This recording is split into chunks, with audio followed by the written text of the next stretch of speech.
Olá, seja muito bem-vindo. Mais uma vez é muito bom estar em sua companhia. E a partir de agora, você acompanha comigo as notícias do Brasil e do mundo. E olha só, eu começo essa edição falando de saúde. Um estudo brasileiro apontou que pessoas com ansiedade e depressão podem ter alterações cerebrais após serem infectadas pela Covid-19, mesmo em casos leves. Os dados da descoberta de pesquisadores da Universidade de Campinas, em São Paulo, vão ser apresentados na reunião anual da Academia Americana de Neurologia, em Boston, nos Estados Unidos. O estudo feito na Unicamp, financiado pela Fundação de Amparo à Pesquisa do Estado de São Paulo, indicou que pessoas que tiveram um quadro leve de Covid-19, mas passaram a enfrentar a ansiedade e a depressão meses após a doença, podem ter alterações cerebrais que afetam diretamente as funções e a estrutura do cérebro, comprometendo a memória. As descobertas são consideradas preocupantes, pois até mesmo pessoas com um caso leve de Covid-19 passaram a apresentar mudanças cerebrais tempos depois.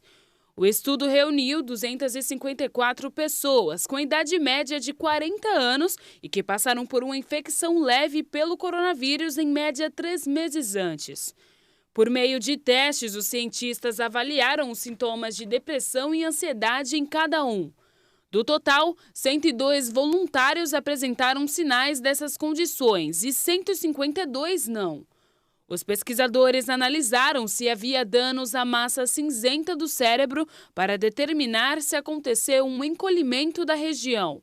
E aqueles que tiveram ansiedade e depressão após a Covid-19 demonstraram um encolhimento na área límbica do cérebro, que também é conhecida como cérebro emocional, que participa da memória e processamento emocional do ser humano. Os cientistas descobriram que as pessoas que tiveram sintomas de ansiedade e depressão tinham alterações funcionais generalizadas em todas as 12 redes cerebrais testadas. Já o grupo sem sintomas teve mudanças em 5 locais. E eu mudo de assunto agora para trazer um alerta. Quem tiver dívidas agora corre o risco de perder a CNH ou o passaporte. A decisão foi tomada pelo Supremo Tribunal Federal no último dia 10 de fevereiro. E nossa equipe de reportagem conversou com especialistas que vão explicar agora os detalhes da nova medida. No Brasil, quase 30% das famílias têm dívidas, segundo o último levantamento feito em janeiro pela Confederação Nacional do Comércio de Bens, Serviços e Turismo. Isso quer dizer que milhões de brasileiros agora estão sujeitos a perderem a Carteira Nacional de Habilitação e o passaporte, além de serem barrados em concursos públicos. Mas o que o povo achou dessa decisão do STF? Falamos com o Dimitri, que é jornalista, mas trabalha como motorista de aplicativo desde que perdeu sua fonte de renda fixa durante a pandemia. Um dos principais motivos da inadimplência foi a pandemia, né? Assim, as pessoas foram punidas pela pandemia.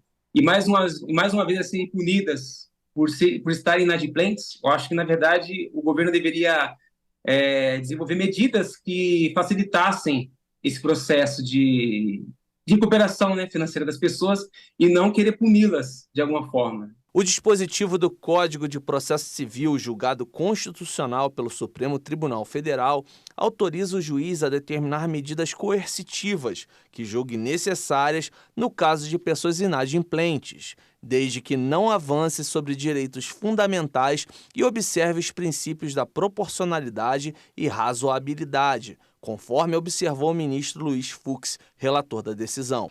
E o que o STF decidiu?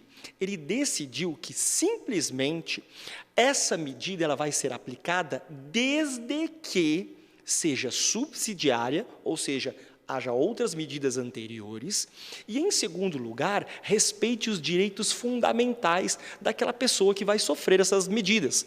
Por exemplo, eu não posso apreender o CNH de um taxista que trabalha justamente com a sua CNH. Ouvir isso tudo do advogado é um alívio para o Dimitri. Ele conta a sua história e diz como está conseguindo obter renda desde que foi demitido. Ele não sabe o que fazer se perder a CNH. Eu atuava numa empresa de tecnologia e aí, na pandemia, teve um corte lá e eles acabaram me demitindo. E no momento ali a oportunidade que eu tive foi, assim, para ter uma renda melhor, foi ir para os aplicativos, né, de mobilidade. Com o lockdown, a demanda baixou bastante. E aí isso acabou impactando minha vida financeira e o que fez com que as dívidas se acumulassem e não tivesse recursos para estar pagando elas. Calma, Dimitri, você não vai perder a sua CNH. Assim como uma comissária de bordo, por exemplo, não pode perder seu passaporte caso esteja com dívidas. Com relação ao passaporte, ainda que não seja uma aeromoça, ainda que não seja um piloto, o Superior Tribunal de Justiça entendeu que essa análise tem que ser mais minuciosa, porque poderia infringir o direito de ir e vir. Vamos pensar numa situação de quem não trabalha com passaporte, mas tem uma família fora do Brasil. Esse, sim, não pode ter o seu passaporte apreendido. Agora, algum devedor comum que esteja viajando a lazer poderia ter o seu passaporte, mas nesse caso haveria uma análise mais minuciosa pelo juiz. Muito mais para quem trabalha com o passaporte, como, por exemplo, comissárias de bordo, altos executivos que precisam comparecer em outros locais e precisam visitar outros países, inclusive pilotos. Mas agora uma questão que fica é sobre o impedimento de inadimplentes prestarem concursos públicos. Mas afinal, essa não seria uma forma da pessoa obter uma renda e sair da inadimplência? Irá se analisar se esse devedor ele é um devedor contumaz. O que significa isso? Ele é um devedor que realmente não quer pagar, mas tem patrimônio. A lei prevê que qualquer dívida pode ser cobrada judicialmente se o devedor não oferecer alternativas para dar fim ao débito após ser contratado. Mas até agora as consequências não tinham sido tão polêmicas. E o feriado prolongado acabou faz tempo e milhões de brasileiros já voltaram ao trabalho. Mas os parlamentares ainda não. Eles só voltarão às sessões presenciais no começo de março. A nova Câmara dos Deputados tem a cara da democracia e representa os anseios dos eleitores brasileiros. Centenas de projetos já foram protocolados. Entre as propostas na mesa de discussão, há projetos de lei que querem criar o Dia Nacional da Defesa da Democracia no dia 8 de janeiro, para lembrar anualmente das invasões aos edifícios dos três poderes e celebrar a resistência e a vitória da democracia após o notório episódio de vandalismo e violência em Brasília. A mesma proposta foi apresentada por pelo menos 8 deputados, entre eles Eduardo Bismarck, José Guimarães e Juliana Cardoso. Outro grupo de deputados questiona na Câmara a obrigatoriedade do uso de máscaras em aviões e aeroportos, medida sanitária imposta pela Anvisa para reduzir a propagação do coronavírus e outras doenças respiratórias em ambientes de maior risco. O projeto é de autoria dos deputados Eduardo Bolsonaro, Bia Kicis, Carlos Jordi, Felipe Orleans de Bragança e o médico Dr. Luiz Ovando. Em uma frente menos polêmica, 4 deputados também propõem incluir o nome de Edson Arantes do Nascimento, o Pelé, no livro dos Heróis da Pátria. A deputada Renata Abreu também sugere declarar Pelé o patrono do futebol brasileiro. Em menos de um mês nesta legislatura, os deputados já protocolaram cerca de 500 projetos de lei que tratam dos mais diversos assuntos. Só que eles ainda podem demorar a ser aprovados. Antes de chegar ao plenário da Câmara, os projetos precisam ser analisados nas comissões, onde são discutidos por grupos temáticos. Além de serem aprovados nas comissões, os projetos precisam ainda de apoio dos parlamentares, articulação política, interesse público e até mesmo agendamento da mídia para terem sucesso. A tramitação de um projeto de lei ou de um projeto de norma jurídica demora bastante tempo, né? Então, o parlamentar tem que estar preparado para isso. Então, é comum que aquele que está iniciando o mandato agora, acabou de tomar posse, apresente aí vários projetos, apresente várias iniciativas, e aí com o tempo ele vai se acostumando com o andamento e com o funcionamento das coisas naquela casa e vê que não é tão fácil assim. assim, não é apresentar um projeto hoje e daqui 15 dias ele vai estar aprovado, vai estar sancionado pelo presidente da República ou pelo chefe do executivo, né? Dependendo do caso, das circunstâncias, às vezes o projeto demora anos. Agora é lógico, o raciocínio inverso também existe. Alguma notícia, algum assunto que acaba ganhando importância na mídia, acaba sendo notado por algum parlamentar e aí acaba se transformando numa iniciativa. E por falar em folgas e trabalho, uma pesquisa constatou que a proposta de semanas de trabalho mais curtas, com 4 dias, não apenas manteve os níveis de produtividade anteriores, mas também aumentou as taxas de bem-estar entre os funcionários. O estudo, iniciado há 6 meses pela Universidade de Cambridge, na Inglaterra, em parceria com acadêmicos do Boston College, nos Estados Unidos, e do Think Tank Autonomy, tratou diretamente com 61 empresas britânicas.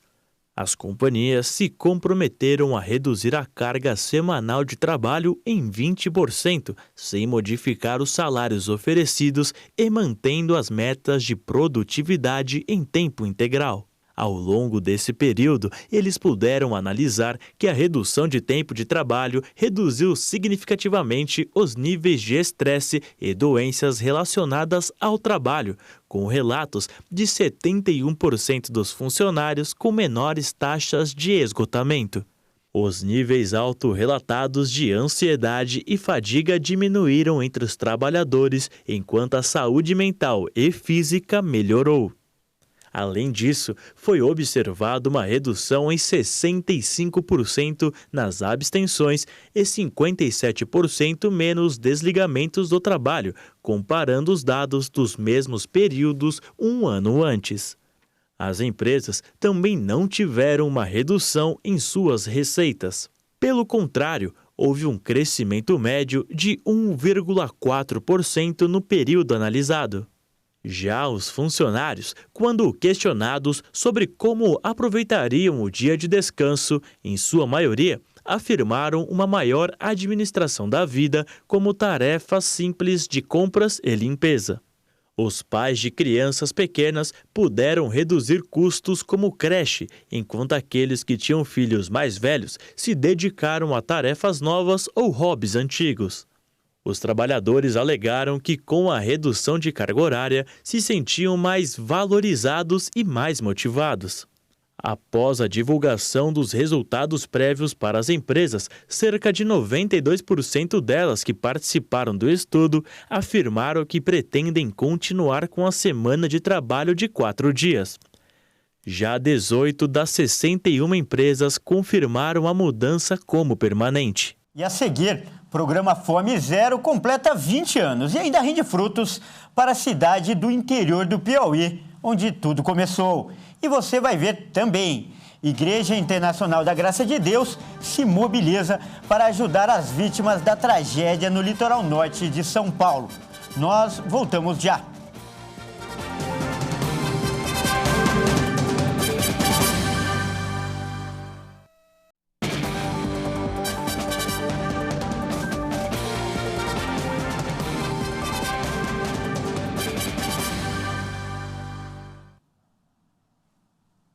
Olá, mais uma vez, seja muito bem-vindo. Nós estamos de volta com o segundo bloco e mais notícias do Brasil e do mundo para você. E depois de 20 anos da criação do programa Fome Zero, a população de Guaribas, que fica no interior do Piauí, local do lançamento do programa, ainda colhe os frutos da iniciativa. Guaribas tem cerca de 4.500 habitantes. Na época, era considerada uma das cidades mais pobres do país. Foi a partir do Fome Zero que a cidade recebeu projetos de infraestrutura, iniciativas de inclusão social, de acesso à água, saneamento básico, pavimentação e outras melhorias. E novas oportunidades surgiram para o povo do sul do Piauí. Em nível nacional, o programa conseguiu atender milhões de pessoas com ações como Bolsa Família e o Programa Nacional de Alimentação Escolar. Em 11 anos, o Brasil alcançou resultados significativos na redução da desnutrição e na garantia de acesso à alimentação adequada para as camadas mais pobres. No mesmo período, a população considerada em situação de subalimentação caiu 82%. E o governo brasileiro escolheu a cidade de Belém, a capital do Pará, como candidata à sede da COP30, que será realizada em 2025.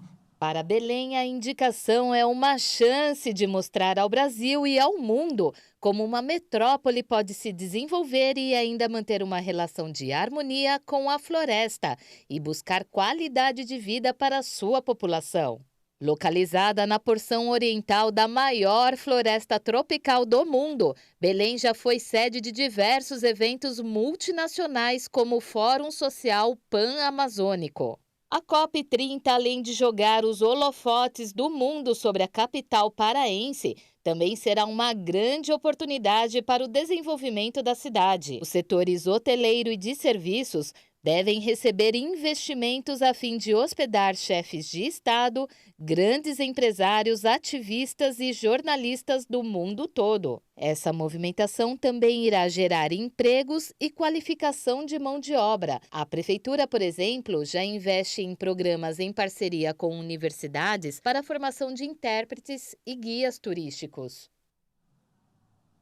O Brasil tem 13.542 áreas de risco de desastres naturais. O número consta num levantamento feito pelo Sistema Federal de Proteção e Defesa Civil. De acordo com o SGB, as regiões estão localizadas nos 1.632 municípios mapeados. Das 117 cidades analisadas no estado de São Paulo, foram identificadas 848 áreas de risco. Os estados com mais municípios mapeados são Santa Catarina, com 294, Minas Gerais, com 199, São Paulo, com 117, Maranhão, com 92 e Bahia, com 90 municípios. De acordo com o Ministério da Integração e do Desenvolvimento Regional, o país tem cerca de 4 milhões de pessoas que vivem em áreas com altíssimo risco de desastre natural, como o que aconteceu no litoral paulista no fim de semana. O governo de São Paulo decretou o estado de calamidade pública por 180 dias para ações emergenciais em 6 municípios afetados pelas chuvas. São eles Bertioga, Caraguatatuba, Guarujá, Ilhabela, São Sebastião e Ubatuba.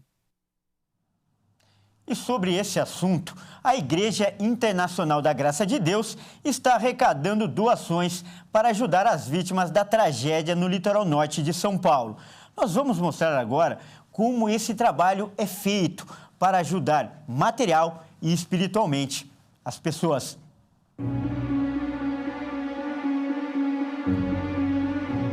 As chuvas devastaram o litoral norte de São Paulo. Muitas pessoas que moram em áreas de risco se viram presas em pontos onde é praticamente impossível atravessar por terra. A maioria das vítimas vive em zona de risco de deslizamento. As chuvas que atingiram os municípios são o maior acumulado que se tem registro em todo o país. Foi uma coisa que nunca antes na história aconteceu uma incidência tão grande de água concentrada numa mesma região.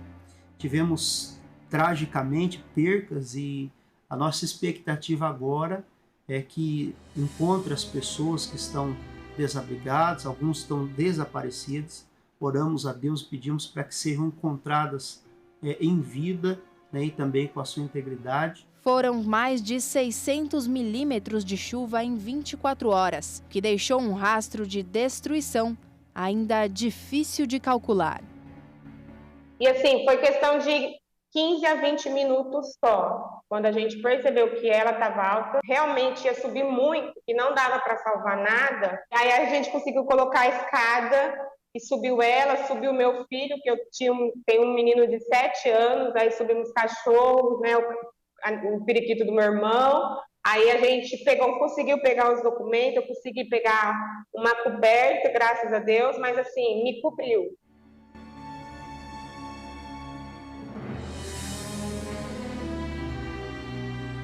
Além das cheias, Outro fenômeno que causou tantos estragos se chama liquefação do solo, que é quando as terras ficam cada vez mais úmidas por conta da chuva e quando estão saturadas, o solo vira lama. Algumas áreas podem não ter deslizado durante os dias mais intensos de chuva, mas novos deslizamentos podem acontecer a qualquer momento, até mesmo com uma garoa, porque a terra nesses locais demora muito para secar completamente. As famílias agora buscam se reerguer. As equipes de resgate estão mobilizadas nas áreas de maior risco para procurar sobreviventes. Nesse momento, a ajuda deve vir de todas as formas. As cidades de São Sebastião, Caraguatatuba e São José dos Campos estão arrecadando alimentos, medicamentos, roupas e água para os desabrigados. As sedes regionais da Igreja Internacional da Graça de Deus também estão ajudando nessa busca. Na segunda-feira, pela manhã, nós já começamos esse trabalho, de arrecadar alimentos, donativos em geral, para poder encaminhar para o litoral norte. No caso aqui, o mais próximo, São Sebastião, cidade mais próxima de Bertioga.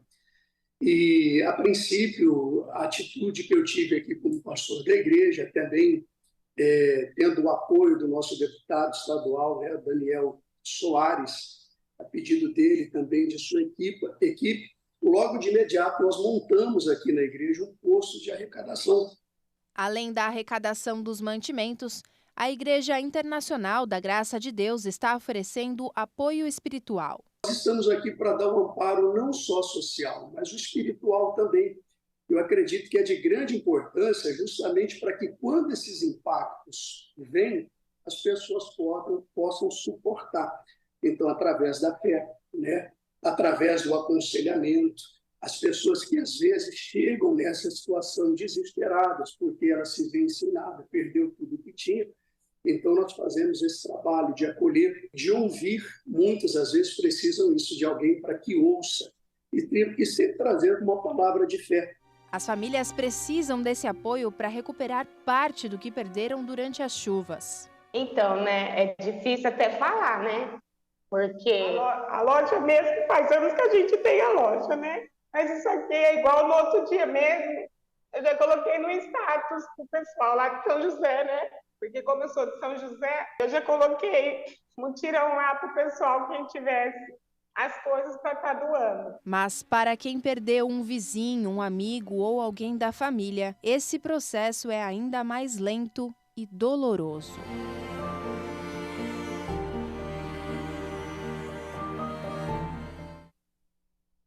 Olha, e quem quiser ajudar pode procurar a Igreja Internacional da Graça de Deus em Bertioga, que fica na Avenida 19 de Maio, número 1050. Ou então em São José dos Campos, que fica na Praça Padre João, número 200.